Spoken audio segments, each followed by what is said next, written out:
Le fraisier, c'est vraiment un indicateur de sol qui peut être superficiel et il va se mettre sur une très très faible profondeur.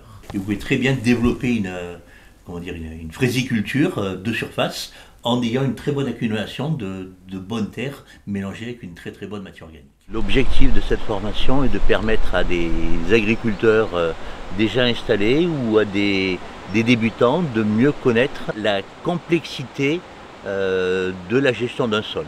Donc d'aller chez différents agriculteurs et de passer plus de la moitié du temps à faire, non pas des promenades au sens botanique, quoique c'est déjà très intéressant, mais des promenades au sens agronomique, pédologique, botanique et pratique avant et surtout.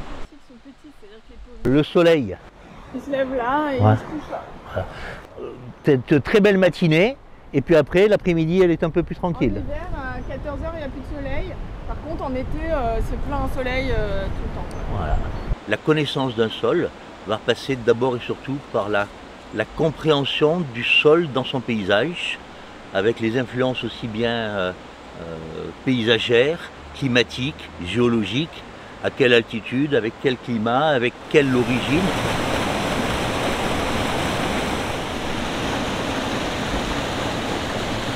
Donc là, on est dans une accumulation qui est très très vieille, et pour la tenir, ils ont fait un mur, ou 2 murs, ou 3 murs, quoi. Et là, c'est vraiment pour empêcher la colline de descendre, quoi.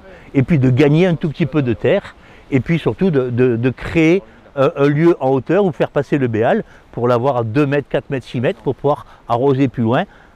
Ils ont calculé à quelle hauteur on pouvait faire passer le béal, pour arroser toutes les parcelles qui étaient de là-bas jusqu'à là-bas. Voilà. Et donc là, on est vraiment dans la terrasse alluviale, quoi.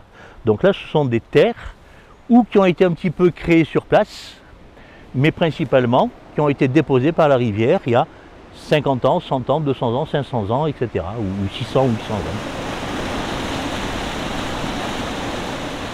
Ensuite, on va au cas où faire une ou plusieurs observations, soit avec des tarières, soit avec des fourches-bêches, ou encore mieux quelques petites pelles mécaniques ou des gros bras qui auront fait des trous à 40, 80 ou 1,20 m de préférence.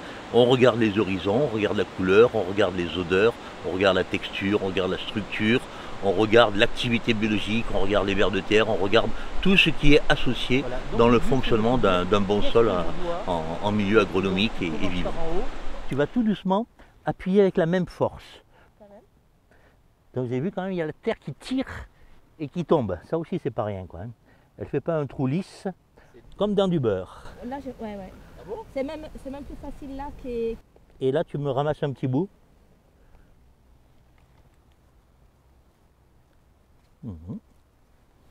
Qui veut goûter?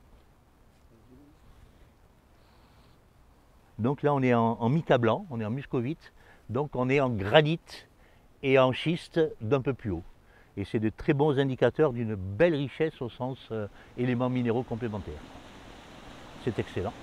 La dernière journée, la plupart du temps, on va rester un petit peu plus en salle et on va reconstruire, je dirais, l'ensemble des visites que l'on aura fait sur le terrain avec les différents agriculteurs, les différentes parcelles, et on va reconstruire notre compréhension de tous les éléments de fertilité du sol, fertilité physique, fertilité biologique, fertilité chimique et fertilité humaine, c'est-à-dire qu'a fait l'agriculteur depuis 5 ans, 10 ans, 20 ans, comment est-ce qu'il travaille, profond, pas profond, le minimum de travail, avec du compost ou des fumiers ou des engrais organo-minéraux ou quelle méthode, de façon à pouvoir interpréter les résultats que l'on aura au sens analytique et les remettre dans le contexte de l'observation.